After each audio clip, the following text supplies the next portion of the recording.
Hello, and welcome to another episode of It's a History podcast. I am your host, Madison, and this week we are going to be diving into the Boston Tea Party. Now, before the actual event that we know as the Boston Tea Party occurred, there is quite a bit of precursor information that we have to go through. Tea, for much of history, has only been grown and cultivated in China. It wouldn't be until the 1580s that tea would become something that people outside of China would enjoy. In this time, due to its expansive colonization, England was introduced to coffee, tea, and hot chocolate all around the same time. This also coincided with the introduction of sugar into the global trading market. For the next 100 years or so, tea was a highly expensive drink that was really only reserved for nobility and wealthy individuals. But as time went on, tea was able to be produced at a higher quantity and sold at a cheaper price. Now, how did tea become one of the breaking points of the American colonists? For this, we have to go all the way back to the early 17th century, where Queen Elizabeth I granted a private charter that would eventually become the East India Company. The British Empire, experiencing some growing pains after colonizing many areas of the world, just did not have enough manpower to man each of their conquests on their own, which led to the use of private charters, where independently contracted groups would buy, sell, trade, and conquer land in the name of the crown.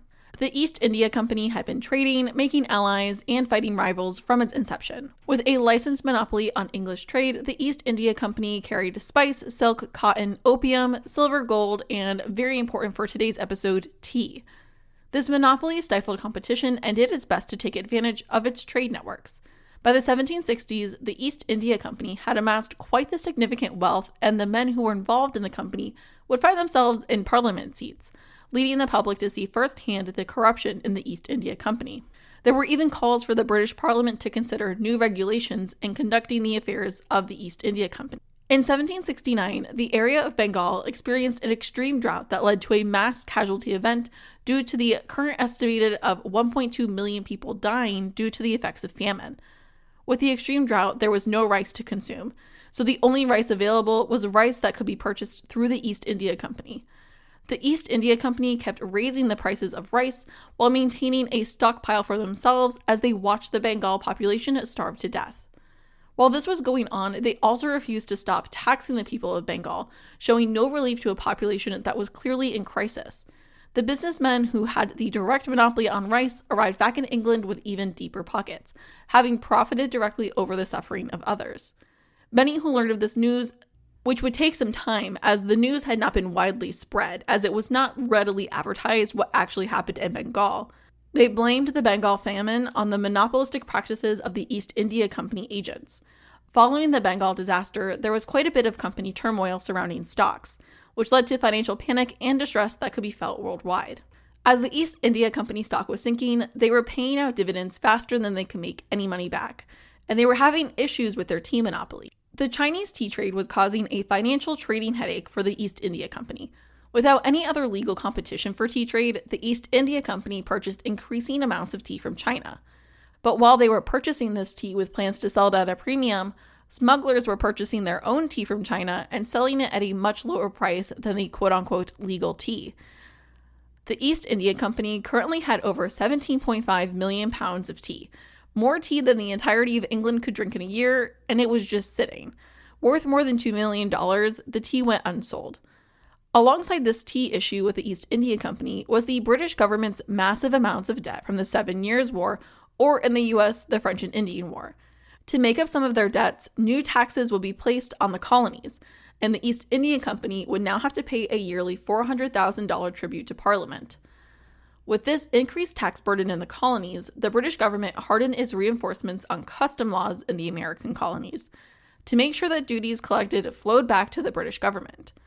American colonists attempted to lobby against the British government, but it was unsuccessful. Many American colonists started to dissent against this increase in taxes and the idea of extracting revenue from the colonies without their consent, or rather the taxation without representation. So for now, just know that in the background, the American colonists are starting to stew on different ideas surrounding government.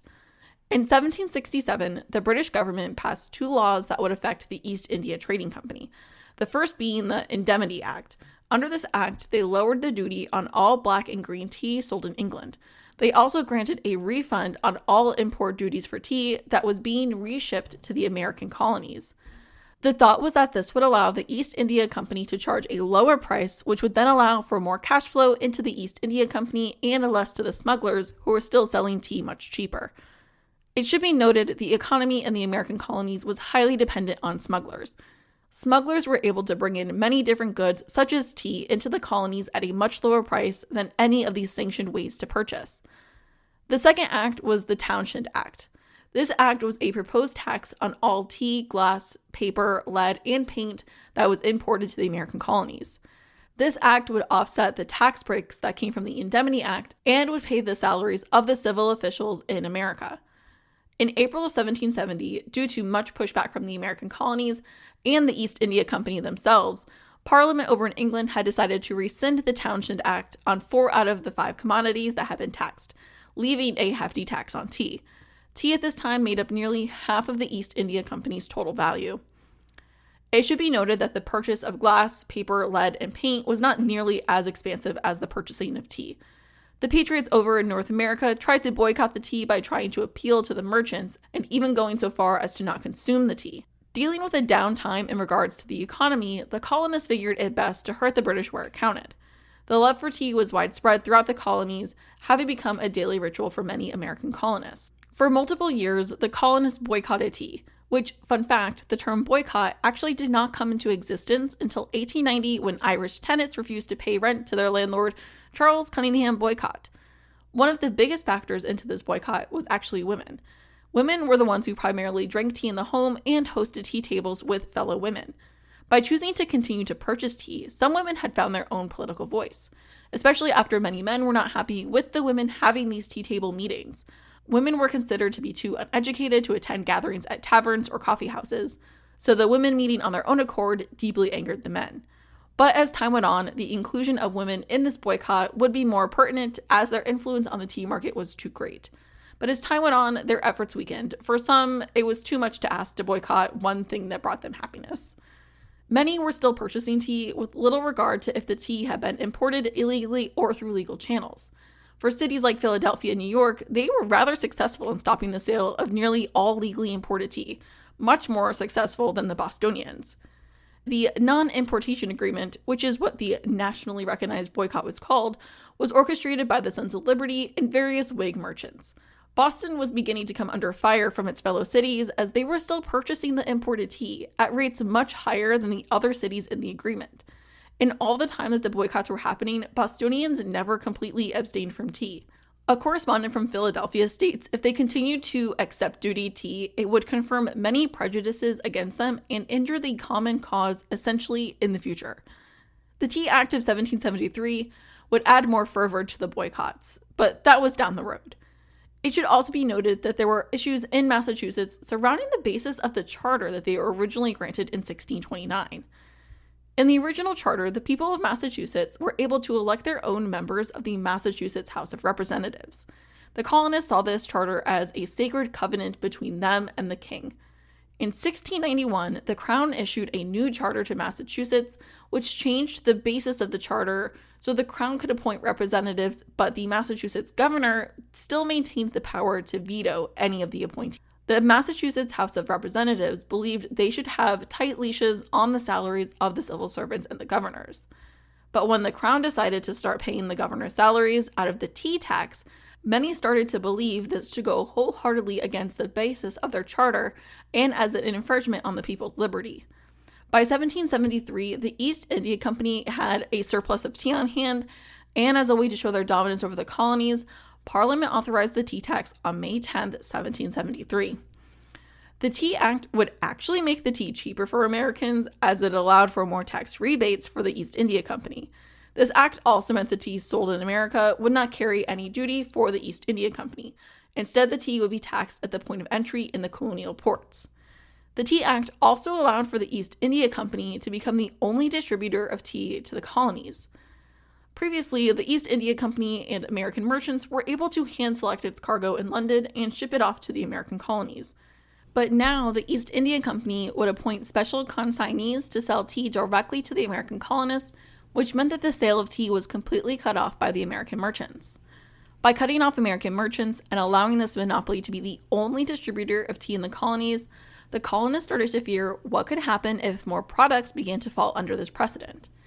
When the colonists learned about this new tax, protests soon began to circulate around, but it was not a majority of the population that opposed the tax. In fact, many of the population had thought that this tax on tea had been rather reasonable. But for the Bostonian townspeople, they fully believed that Parliament had no right to raise revenue on the American colonists without their express consent. So it wasn't necessarily the tax being an outrageous overreach, it was more the fact that the tax existed and it set precedent for other items to be taxed in the same manner, or for the tax to increase over time. The colonists did not like the British government's ability to place a tax on them whenever it felt without any input from the colonists. The underlying fear when looking at this tax was that more taxes would be on the way. The colonists knew that the revenue made from these taxes paid the salaries of the people the British government had appointed to enforce said taxes. To the Bostonians, this was a blatant example of tyranny, or a government that exerts oppressive power over its populace. In Boston, the city itself was dealing with an economic downturn. Within the span of 5 years, there was a massive fire that took out 10% of the city's buildings, a smallpox epidemic that ran through the city. Nathaniel Wheelwright declared bankruptcy, which impacted many businesses in town, and a severe storm took out many ships and wharves. So you have a population who was already down, now presented with another new tax.